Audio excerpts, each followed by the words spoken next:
Welcome to the Nerdstalgic Podcast with your host, the Ginger Bookworm. Nerdstalgic with the Ginger Bookworm. Nerdstalgic with the Ginger Bookworm. Howdy folks, and welcome back to another exciting, fun, fantastic episode of the Nerdstalgic Podcast with me, your host Luke. Hope you're doing well, as per usual. I'm starting to feel a lot better myself. I no longer have the cold, as I mentioned in the, last week's episode, and it seems like the lurgy is still going round, but less people are getting ill, which is good. It's now the beginning of autumn, and this will be the last episode for September, because obviously we're going into October, we're going into spooky season, spooky month, and I've got a lot of things planned, and going to be a few changes coming obviously in the month and in November and so on. So this will be the last probably generic normal sort of episode that I do, and before things change. Really, they won't be big changes. They'll just be, if you pay attention, or if you've been listening since day one, you might notice some here or there. If you're a new listener, probably not. But if you're a new listener, check out my old stuff. It's pretty good too. But yeah, this is going to be the last probably normalish sort of episode before things change. So I just thought I'd give you guys a heads up, because I've got a lot of exciting things planned for October, for spooky season. So I'm really looking forward to that. But today, I'm doing a movie review. I'm going to be talking Pinocchio, the remake that they made this year. But before I get into that, got to do the business side of it all first. So, as you guys are all aware, this episode and this show is sponsored by the wonderful, beautiful people at World of Books. They've offered me a promo code for you guys, meaning that we can both get 10% off when we go to checkout using the code NERDY10. That's NERDY10 or higher case, and you can get yourself 10% off anything that they sell, which could be secondhand books, secondhand games, so PlayStation 3, Xbox 360, Xbox One, PlayStation 4. I'm not sure about PlayStation 5, but you know, you can go and have a look. They have all types of old retro games on there as well. I think they do movies as well now. They've got vinyl. So basically anything that's like that takes your fancy, that you want to get for cheap, because as we all know, especially living in the UK, things are quite hard at the moment. So if you want to still fuel your passion as well, saving money, definitely check out World of Books, and obviously use my code NERDY10 at checkout and save you 10% off your next order. So thanks again to the wonderful people at World of Books for sponsoring the show. So, yeah, as I mentioned, I'm going to be talking about Pinocchio today. And as I usually do, whenever I get around to writing a review, whenever I get around to watching a movie, playing a game, I'm always writing down notes. I'm like, oh, that was interesting, I'm going to talk about that. Or that was interesting, I'm going to talk about that one. You know, the standard, really. Whenever you're going to review something, you always write down notes and bullet points and that sort of thing. Just so you know, you've got a heading, you know what you're going to talk about. You want to make sure you get the points that you liked to the points you didn't like. One thing that I found with Pinocchio, with this remake, is that apart from a few scenes that are extended or sort of changes, beat for beat, this is basically the same movie that I grew up watching. So I didn't write down any notes, because I know the story of Pinocchio, especially the Disneyized version of Pinocchio, so well, that I never wrote down no notes. And the subtle hints are so prevalent and so obvious, like changes, that they're quite memorable. So I didn't really have to write them down. But I have a few questions I want to ask, not just in general, but I want to ask you, the audience. I know you guys can't answer me back, but I just want you to think about these questions yourself, because they are very important questions. They're questions that make a lot of sense when you think about what Disney is doing with their live action movies at the moment. It's a very easy question. It's a very simple question. Well, there's two of them, but they're very important. And that question is simply, who are these movies for? They're not for me, and they're not like I would like to consider myself, considering. All right, I'll put my hands up. I've never been to Disney World or Disneyland. I've always wanted to go, maybe one day in the future. But I like to count myself as a Disney aficionado. You know, somebody who's a hardcore fan. Grew up with it. I had the toys, I had the clothes, I had the soundtracks.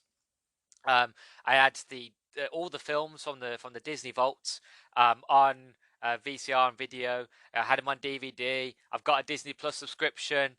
You know, every time I see something Disneyfied in the shops, I'm always, oh, Disney, and I run over and either buy it or get really excited. I've got a Wall-E. I've said that before. I know it's Pixar, but Wall-E's one of my favorite um, Pixar animated characters ever. I have a teddy bear of him, in my room. I just love Disney. I love Marvel and all that, but most of all, I'm a big Disney fan. I would like to count myself as a hardcore. That being said, it's not for me because I don't feel like I need these live action remakes. Because me being a hardcore fan, I have the originals. If I want to go watch Pinocchio, I will go on Disney Plus, or I've got the DVD, or even if I wanted to go as far back, I've got the video. I could put it on and I could watch it if I wanted to. I don't feel like I need a remake, and it's the same with all the other remakes they've done. So if it's not for the hardcore fan, not for me, then is it for the casual fan? Because I haven't heard any of the casual fans, the casual Disney fans who every now and then will watch a Disney film or like it, but not really a hardcore fan. Um, it's not for them because they're not asking for it. Because the hardcore's not asking for it, then the casual's definitely not asking for it. And then is it for the kids? Well, no, because you know if they're young enough and their parents like Disney, 9 times out of 10 they've probably have already seen the original classic because the original classic is fine.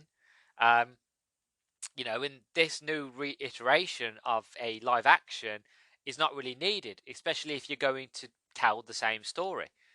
Me personally, and I'm going to list them off in a minute of all the live actions they've done so far. But me personally, I would rather, when I have kids, I would rather let them watch the originals than say, oh, well, let's watch this live action remake, because the magic and beauty of Disney is in their animation, not in their live action. Like their live action stuff is all right, but whenever you think Disney, you think of Mickey, you think of Donald, Goofy, you think of Cinderella, Lady and the Tramp, that sort of thing. The Lion King, their animated catalog, that is what you think of when you first think of Disney. You know what I mean?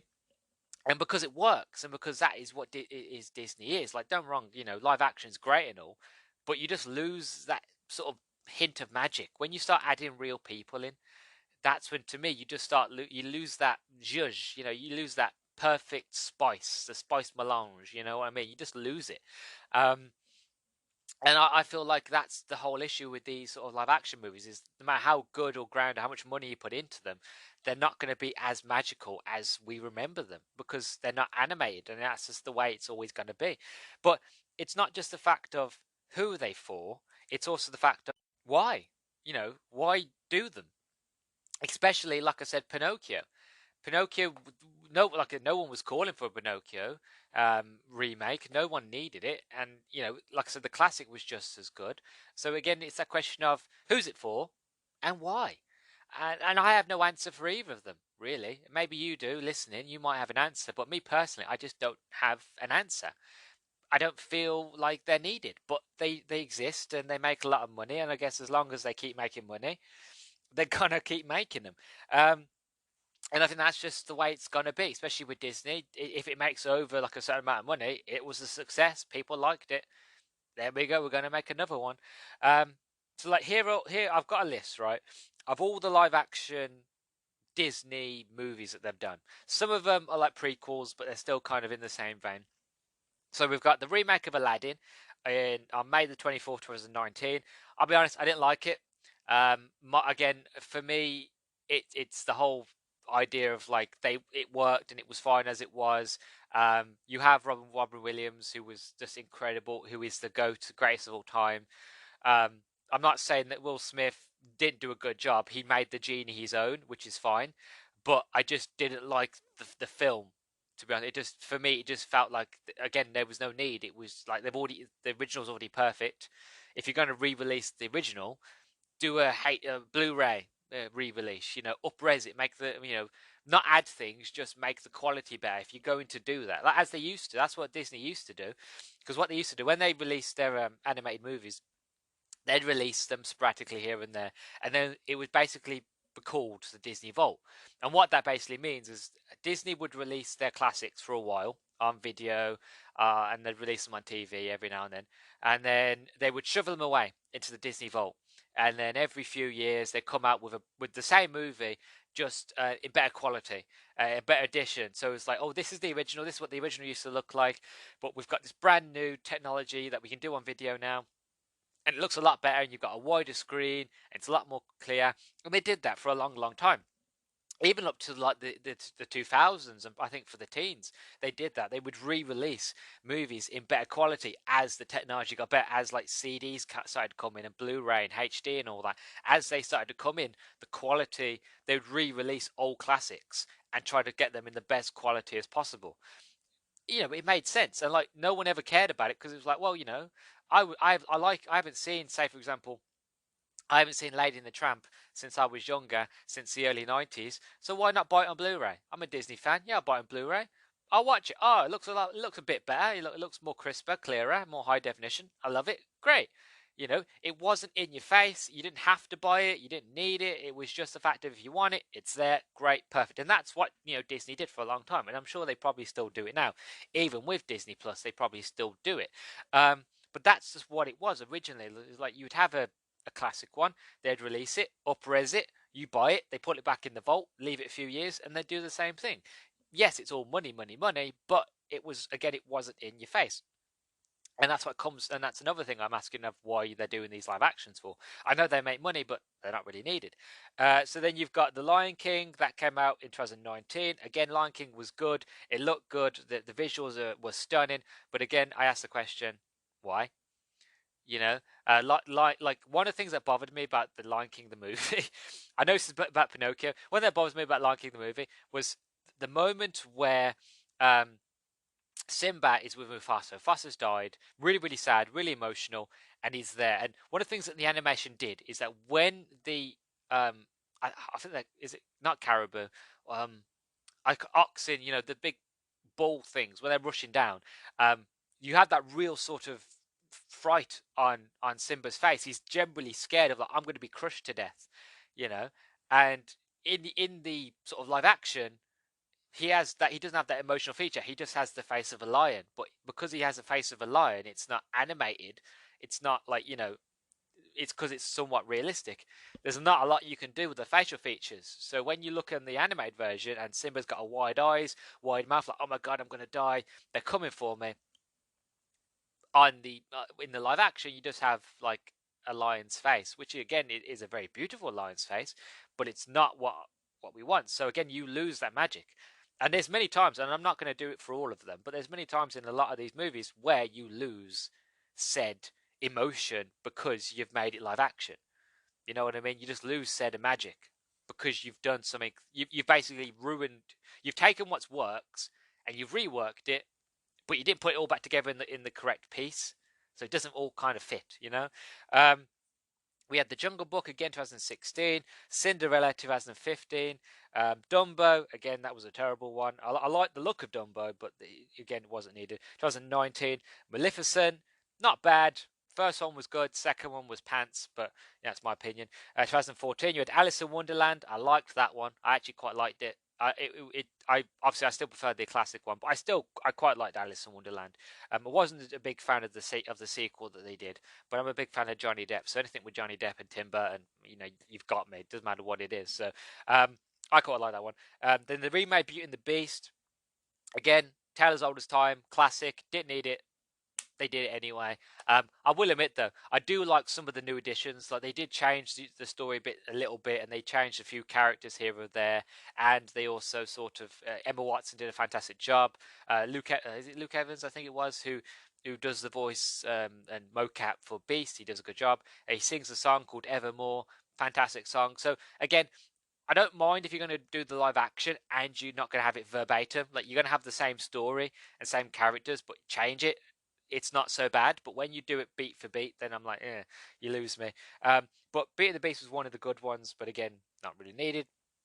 Cruella was good because it was original, even though it was going off 100 Wild Dalmatians. It was okay. I think I did no, I didn't do a review for Cruella because I didn't do the podcast then. But I remember writing a review for it, and one of my things about Cruella was the fact of it didn't know what it wanted. There were moments where it wanted you to sympathize with Cruella, make like feel her feelings and sort of emphasize with her.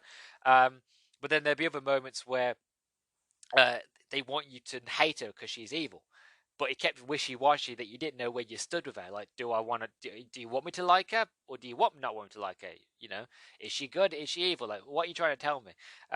But Quella was all right. Like, Quella, I don't tend to really quote as, like, I don't really class it so much as a live action remake because it's technically a prequel. If they did 101 Dalmatians, which I'm guessing they're probably going to lead up to, then, you know, that's a different thing. But I know they already did a live action 101 Dalmatians in like 2001. I grew up watching that. Really, really, that's different because that was good.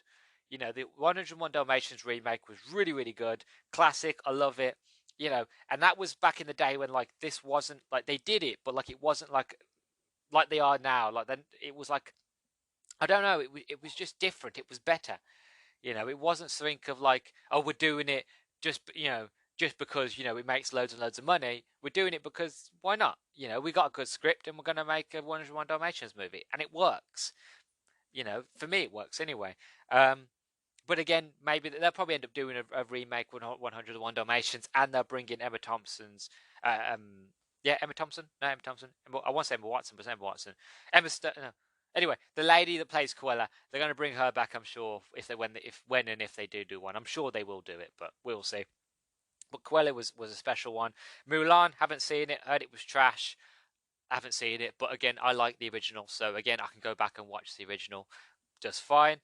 Christopher Robin, that I like that one actually. Me as a big Winnie the Pooh fan, I have a soft spot for Winnie the Pooh. I grew up with it. It's a cornerstone of my childhood. I've read all the Winnie the Pooh books. I love Winnie the Pooh to bits. That one made me cry. I'm not ashamed to admit it. So Christopher Robin, but the thing about Christopher Robin, again, like Cruella, it was a spin-off. It was, you know, what happens after Winnie the Pooh, you know, when Christopher Robin's grown up, and it just works, and it's just a wonderful film. So that one works. But, you know, like I said, it works because it's not a remake. It is a new IP. It's taken what we know and doing something different with it, and it works, you know. Got Lady in the Tramp. Haven't seen it yet. I know it's on Disney Plus. Haven't seen it. I haven't heard anybody talk about it. I don't know if it's good or not. Maybe one day I'll get around to watching it.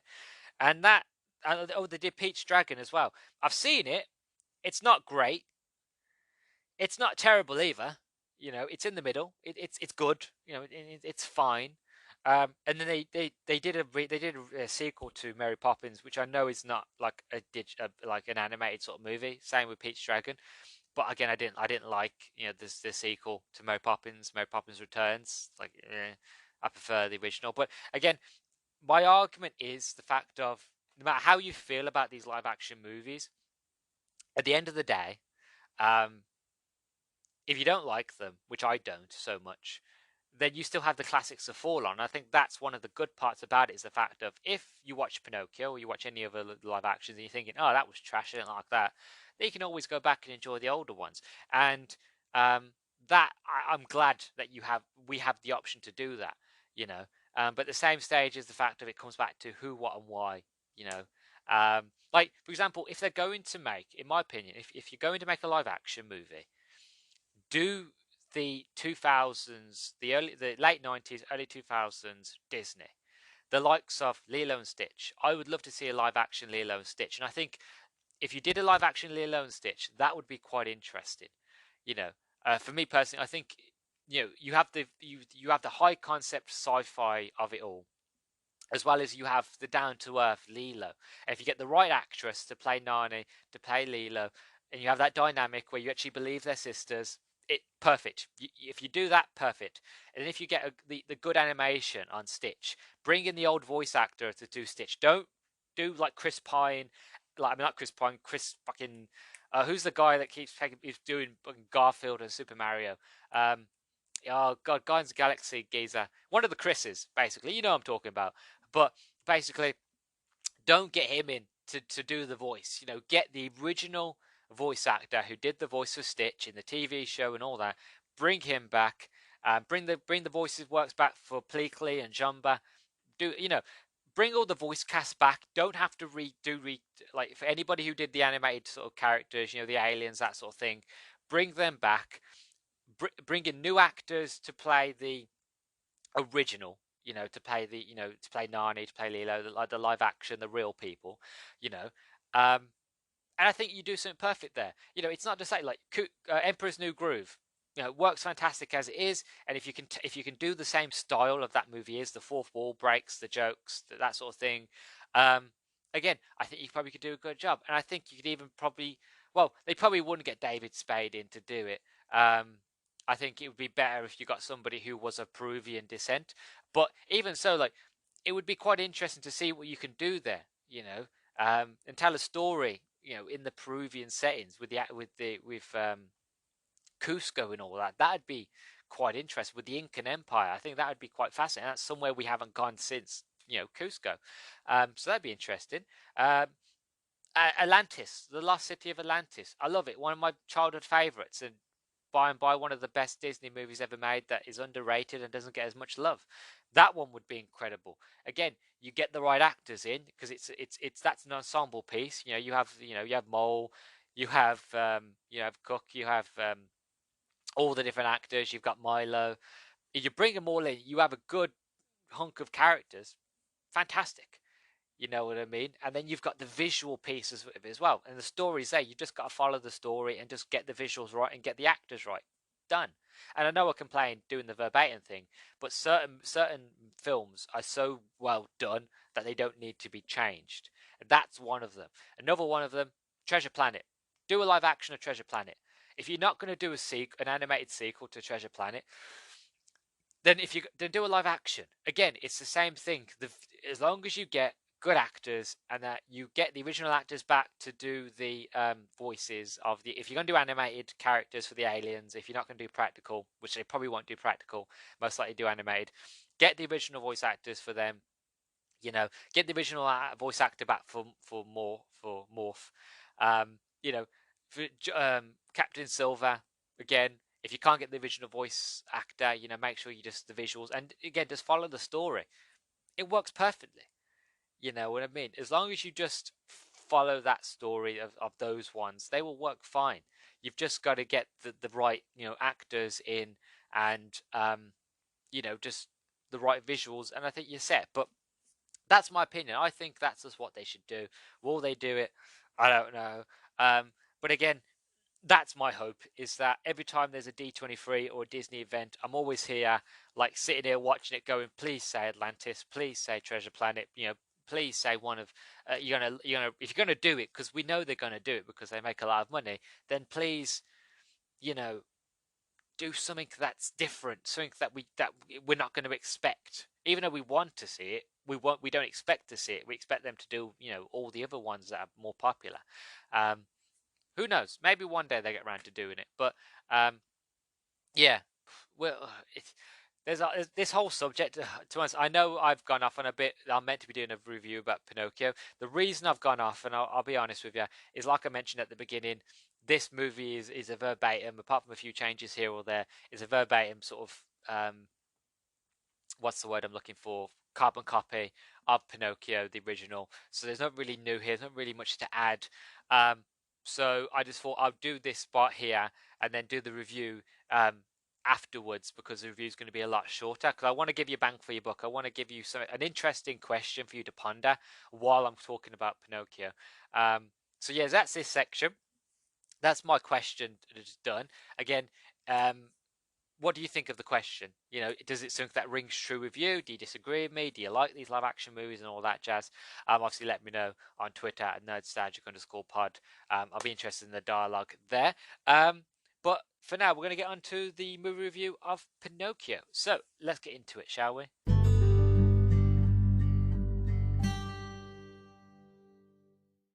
So, Pinocchio.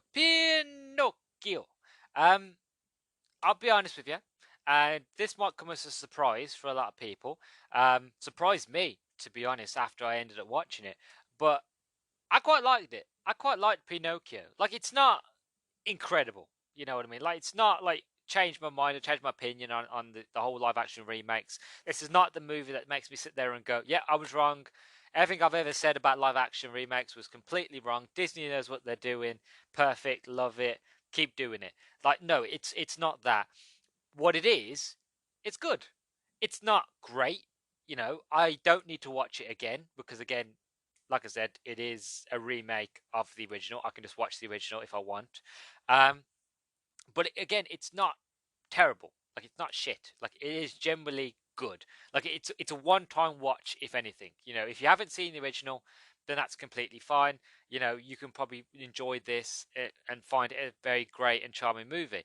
But if you're a lover of the original, there's a very much chance that you'll be watching this and going, it's all right, but I don't need to see it again. You know what I mean? And that's how I felt with this film. I quite liked the whole sort of the few changes they've made. A lot of scenes have extended. Like, for example, Tom Hanks as Geppetto is pretty good. I'll be honest though, I'm a bit of a cynic because I missed old school Tom Hanks. I remember growing up watching, The Man with One Left Shoe, Bachelor Party, which I really shouldn't have been watching Bachelor Party, but watching Bachelor Party, watching The Burbs, watching Money Pit, watching Big, the comedic side of Tom Hanks. I miss that side of Tom Hanks. I miss the comedy, piss takey, sort of like jokey Tom Hanks. And I know I'm not alone there. I know there's a lot of other people who miss that version of Tom Hanks because around like the early 2000s, like late 90s, early 2000s, he just kind of turned to be a lot more serious and doing a lot more sort of serious ish movies, and that's not a bad thing. He obviously wanted to do something different, but like I'd like him to go back to doing his old sort of jokey sort of movies. But that's just me being picky. But he does a good job as Geppetto. They changed the story a bit here that Geppetto lost his wife, lost his son, and that he got really really lonely, and that he basically decided that he was going to um, build a puppet that somewhat resembles his son, and that would be his way of remembering him. And it also has a small little side story where he talks to Cleo and he talks to Figaro, saying, I can't sell my clocks, I can't get rid of my clocks because my wife loved my clocks, and every time each one of them reminds me of her. So that was quite nice. That was quite a nice change. I also quite liked with the clocks. They have little Easter eggs with the clocks. There's one with the Woody's Roundup, so Woody's in there. You've got Donald Duck. Try and remember what else. There was a Maleficent one. There was a not Sleeping. There was a Snow White, Seven Dwarfs one. There was quite a few, to be honest. Really, really silly ones. Really, really good ones. But they're like little nods. I think. Oh, I'm trying to remember what else. There was so many of them. I wish I wrote them down. But there was so many different like Easter egg sort of clocks there from like other Disney and Pixar projects, which is really really cool to see. Like I said, the story follows on verbatim. Geppetto makes a wish to the blue fairy, the blue star. The wish comes true. Pinocchio comes to life. Jiminy Cricket, I quite like the actor who played Jiminy Cricket. He's very much sarcastically. He's like funny, but he's in a sarcastic sort of way. But obviously, very much of the professional, very much of the what's the word I'm looking for? He's a conscience. So he's like, Pinocchio. Friends are good, but you've got to make friends. Some friends lead you astray. So like, he is giving Pinocchio relevant modern day advice. And like something that we can a lot sort of connect to is like, yeah, friends are great, but you've got to be careful with some friends because some friends have ulterior motives, and some might try to lead you astray. This is generally kind of not verbatim, but this is kind of the gist of some of the advice he starts giving Pinocchio, and Pinocchio asks him questions of why, and as the standard. But so the redo of kind of Jiminy is good, but like they've kept the design, so he still looks like Jiminy Cricket, which is fine. Pinocchio again looks pretty cool. There are a lot of moments, creepy moments in this where like there's a scene where you can tell when before Pinocchio comes to life, they actually made a real Pinocchio doll that Geppetto is working on, and it looks quite good. Like that looks like something you'd want to keep, and like as a collector would want in their collection. And it's that moment like when Pinocchio is turned into real, like not in Real Boy, but he's turned into brought alive. I get really Chucky vibes, not in a horror sort of murderer sort of way, just the fact of uncanny valley. It just sometimes it just looks creepy. Certain scenes it looks fine, and in some scenes you're like, oh god, you that needed a bit more in the animation oven. You know what I mean? Like it just looked not rough, just a bit creepy. Like for example, they've got Cleo. Cleo is a fish, and obviously this is one of the things that I was saying about animation and live action. Why sometimes it just doesn't work, because in animation you can have a fish that has a human face. A humanish sort of face, shall we say? Um, and it'd be fine. It will work because it will look somewhat okay because it's animation. You can suspend to disbelief because nothing in real life looks animated, sadly. But when you start bringing the animated style into the real world, that's when it gets a bit, confuzzled. And there's like when I first saw Cleo, I was like, oh, that don't look right at all because you've got human eyes, a human mouth. It was like looking at like the the Sonic, before Sonic got his whole redesign. When you first looked at Sonic and he had human teeth and he just looked really, really horrible. And I'm like, you can tell they try to get like a hedgehog, but try to make the hedgehog look too real, apart from actually looking like Sonic. That's what it was like. They looked at him like, I don't want to keep looking at your face because it just doesn't look right. And it's that uncanny valley. It just, you look at it, you're like, oh, I don't like it. I don't like it. Um, Figaro the cat. The animation for the cats, is good, but at the same stage, is the fact of you have a very sort of you tried to make him look a bit too humanistic on the cat. It was a bit of a. It's not as bad as the live action movie Cats. I'm just saying it's the fact of you could have had a live action cat. Had a live action actual a kitten itself, and that could have been a lot better than having to animate the cat, in my opinion. Maybe the idea of they didn't want to bring somebody in to do it, I don't know, or they would have decided let's just animate it. But again, they could have had a live action cat, and that would have worked just as fine. Um, but the story follows on. Pinocchio and Geppetto, they have a dance. They have a bit more extended scene where like Pinocchio and Geppetto try to live together. It's a bit difficult because Geppetto's old and Pinocchio's still learning how the world works and all that. So in the end, Geppetto's like, I'm going to send you to school. So they go to school. He meets Honest John, which I quite like this part. When he meets with Jiminy, and Pocono goes, "Oh, this is my agent, Honest John," and then and this bit, I'll be honest, this bit generally made me chuckle. Jiminy looks at Pinocchio with like one of them looks that your mother would give you, and he looks at it, he goes, Pinocchio, if somebody calls themselves Honest John, especially if they have the word honest in the name, either at the beginning or in the middle, right? There's a high likely chance they're not honest, especially if they're an agent. And then he looks at the screen and looks at the audience, and I was like, I get what you did. That's quite funny. That made me chuckle. And there are a few moments of that when you have Jiminy Cricket where like he's generally quite funny. Made me chuckle anyway because they're the very fourth wall breaking nights. Like the kids won't get it, but the adults might get it. Sort of jokes. But the story goes on. Jiminy, they take him to school. He gets kicked out of school because, like, this is one of the changes they made. He gets kicked out of school because, like, schools are for real boys, not for wooden puppets. So he gets kicked out of school. Then goes off with Honest John and joins Stromboli. Stromboli tortures him, basically makes him perform, doesn't want to perform.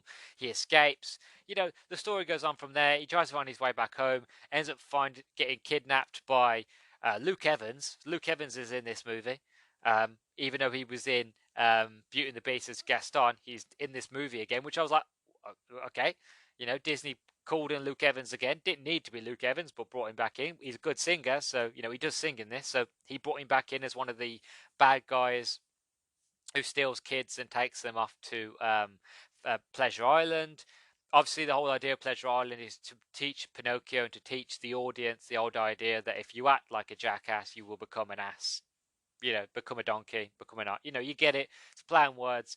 It's quite, back then that's what they called somebody who was an idiot. You're an ass. It still works. It still kind of works today with kids. The idea of like, don't break things, don't break the law, don't steal, that sort of thing.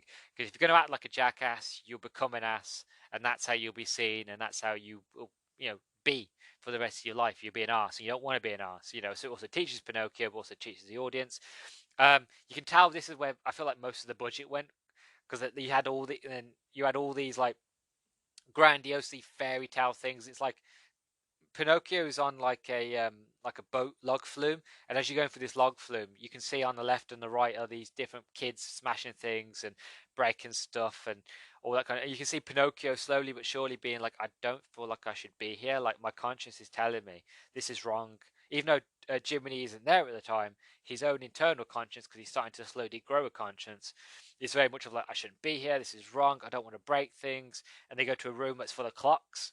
And he's like, well, my father, he makes clocks. I don't really want to break them. I don't feel like my dad would like me. My papa would want me to be here.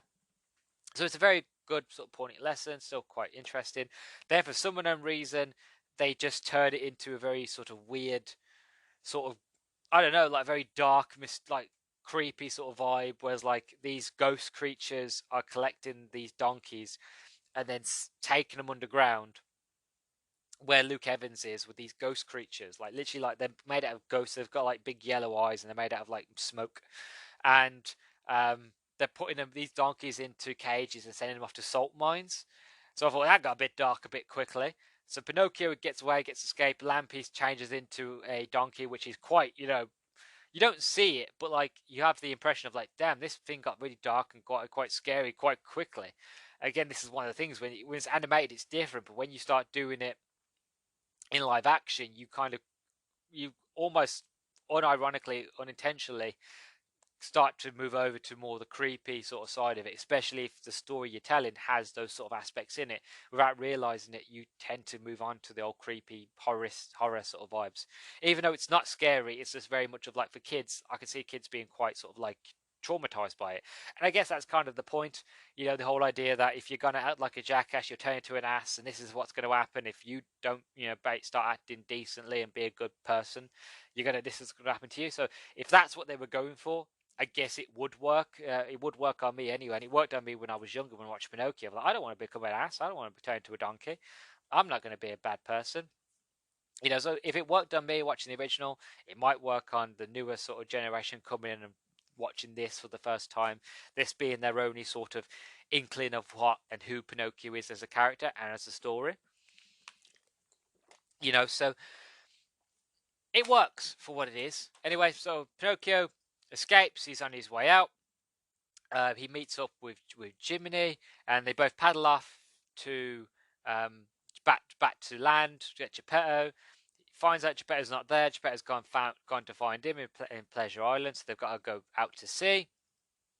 Oh, there's another little lady that's part of the Stromboli's story who is a new addition, new character. She is a lady that has not a prosthetic leg, but she's got like a leg brace on, and she does a lot of the puppetry. And basically, the whole sort of side story of her is that she was taken by Stromboli when she was younger, and she's kind of stuck there. Anyway, they go to another town. Stromboli gets imprisoned for basically breaking the law, and that she takes over his troop, and that she finds Pinocchio and asks Pinocchio of like, would you like to basically be a part of my troop, part of my group? Obviously Pinocchio's like, thank you, but no, I've got to go find my father.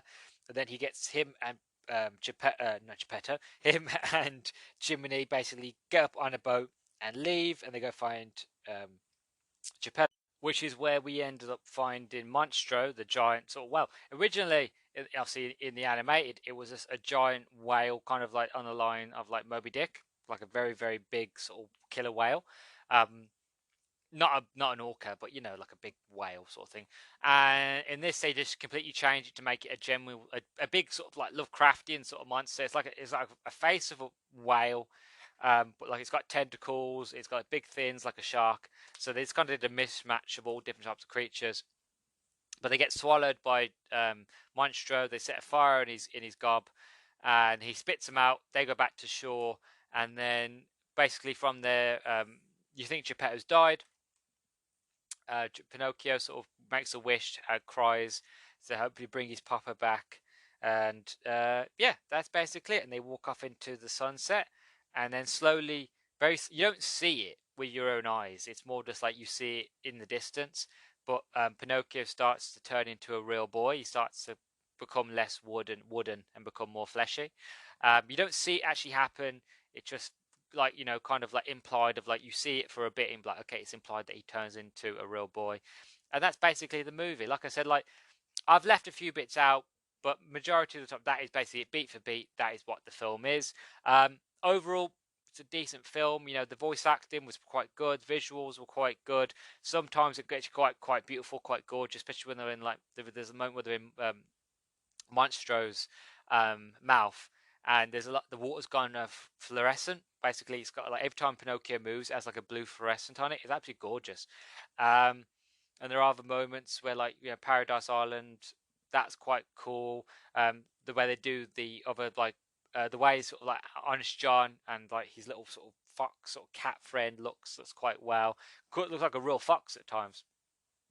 So I think Keegan-Michael does the voice for Honest John, but overall, it's pretty good. It's not a bad film. It's not good. It's beat for beat. It is the same film. Majority of people, I think, would end up watching this movie for to see how Tom Hanks' Geppetto is, and he does a pretty good job. I'm still old school. I wish he would he'd come back and doing comedy and stuff like that. Will he do it at his age? I don't know. Is he still capable of doing it? I think most definitely. But yeah, overall, Pinocchio, it's an okay movie. If that's, I know I haven't said much in the way of review. There's not much to say about it. If you like the original movie, watch the original movie. This one is a beat for beat the same with a few different things, but overall, it is the same film. You do have the uncanny valley, at times with Pinocchio. Jiminy Cricket looks pretty good. The voice actor does a pretty good job. Everything else is pretty fine. Yeah, it's not a bad movie. Was it a film that needed to be made? No. But now it's made, is it, okay? Yeah. And it was made by Robert Zemeckis. And, Robert Zemeckis is a pretty good director. So, I would imagine as to why it was pretty good was because he did it. He wrote it. He did a pretty good job with it. But yeah, overall, not so bad. I liked it. It was good. If I had to give it a rating out of 10, I'd give it I think a 6, maybe a 6.5, maybe. Like I said, I would rather watch the original, but that's fine because there were a few times when I was watching this and I was thinking, I was trying to imagine where if I put the original on at the same time and this, if I started them at the same time and just let them both run next to each other, how which one would end first? And I'd feel like the original Pinocchio would probably end a lot sort of sooner because that film kind of gets on with it. It's don't drag it out. They don't have any added scenes. It just tells the story, gets on with it. There you are, done. Whereas Pinocchio, they kind of they extend certain scenes, they add certain scenes in that wasn't in the original. They add in a few more character dialogues from certain characters that didn't talk as much or say other certain things. But overall, it is basically the same film. So yeah, I would give it a 6. I don't need to watch it again. Do I recommend anybody else watching it? In all honesty, if you've seen the original, you don't need to. But if you're curious, then go for it. You might enjoy it, but for me, it was good, and that's all I can say about it. So that's it, really. That's it for Pinocchio. That's it for the review. On to the end, shall we? Let's wrap this up nicely.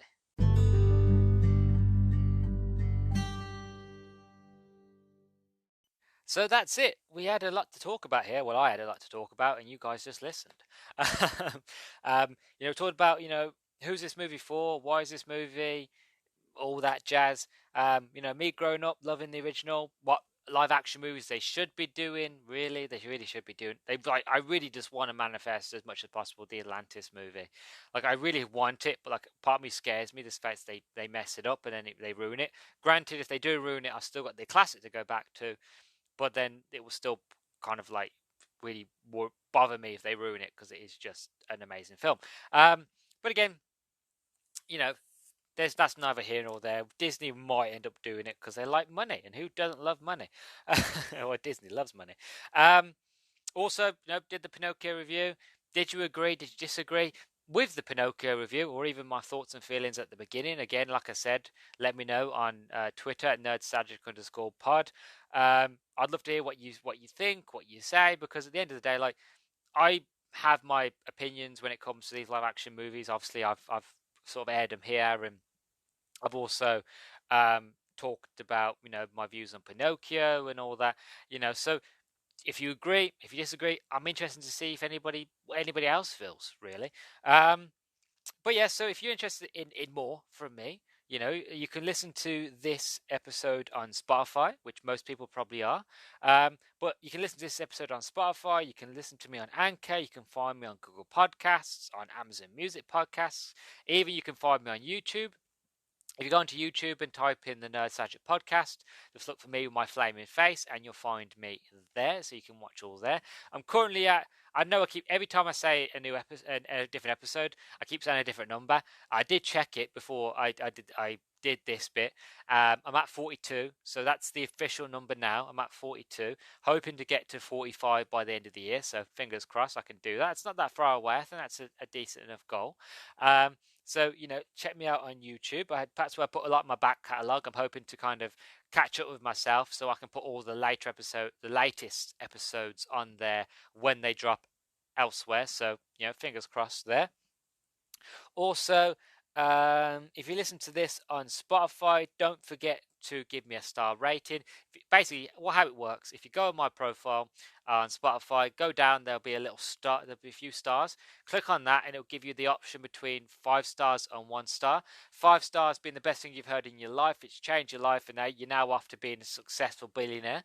Or 1 star, Vogon's doing poetry and your ears are bleeding and you just want to turn it off and cry. Whatever you feel like is fair, let me know by rating, maybe 1 to 5 or 2, 3 or 4, whatever you feel like is fair, because it really, really helps me out at the end of the day, because the higher my star rating, the higher I go up on the Spotify algorithm, and they start advertising my sort of show more often to people, and they recommend it to more people, and that just gets more people listening, and the more people listening, then I can look into doing a lot more advertisement, which then I can obviously get you guys more things, and it wins some, lose some, so it works for both of us. It's a bit synergy, and we can grow the channel. I can do a lot more amazing things, and so it would really, really help me out if you haven't done so already. About 15 people have done it so far, and it's just been absolutely wonderful. So for those 15 of you who have done it so far, I love you. Fantastic. Thank you. Grazie. And yeah, that is it. That is all she wrote. That is the end of the road. Thank you for listening to me ramble for a few hours. Well, not a few hours, probably. I would probably do an educated guess without looking. I'd probably say thank you for talking to me for about 38 to 40 minutes. So thank you for listening to me. If it's that long, if it's longer, I do apologize. I do tend to go on to a bit of tandems at times. But thank you for listening. If you've reached this far to the end, nobody as of yet has said my secret word on Twitter to let me know that that they've listened to the end. So if you did listen to the end of this one, please, write to me on Twitter, Nerdstalgic_pod with the secret word monkey nuts. I was there, and I know that you stayed till the end. So thank you very, very much for listening. This has been another fantastic episode of the Nerdstalgic Podcast. Thank you for listening. I've been your host, Luke, and I'll see you in the next one. Bye-bye.